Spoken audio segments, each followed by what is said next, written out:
নমস্কার সবাইকে আমার নতুন একটা ব্লগে অনেক অনেক স্বাগত। এটা হলো রথযাত্রার আরেকটা ব্লগ।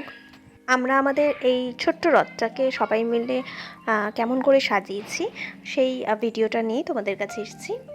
আগের ব্লগে আমি বলেছিলাম যে এই রথটা অনেক বছরের পুরনো, প্রায় 5-6 বছর আগের। এই রথটা ছিল বড় রানীর। বড় রানীকে ওর বাবা কলকাতা থেকে এনে দিয়েছিল। তারপর এই রথটাকে প্রত্যেক বছর আমরা বের করে সাজাই, আর রথ শেষ হয়ে গেলে তারপর যত্ন করে তুলে রেখে দিই আবার পরের বছরের জন্য। ঠিক এবছরও তার অন্যথা হয়নি। রথটাকে আগের দিন বের করে বেশ ভালো করে ধুয়ে রোদে শুকিয়ে নিয়েছিলাম। আগের দিন বিকেলবেলা আমি বড় রানী বেরিয়ে রথ সাজানোর সমস্ত জিনিস কিনে এনেছিলাম।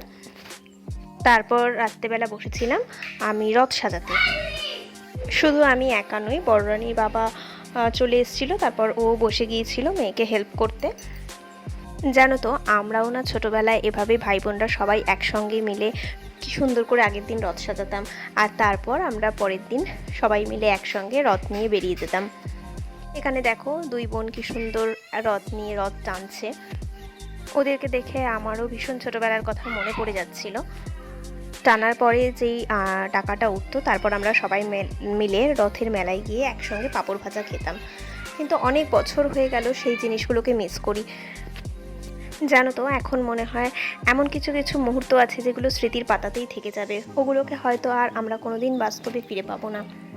ঠিক এমন করেই ওদের দুজনের এই সুন্দর মুহূর্ত ওদের একদিন স্মৃতির পাতায় অমলিন হয়ে থেকে যাবে।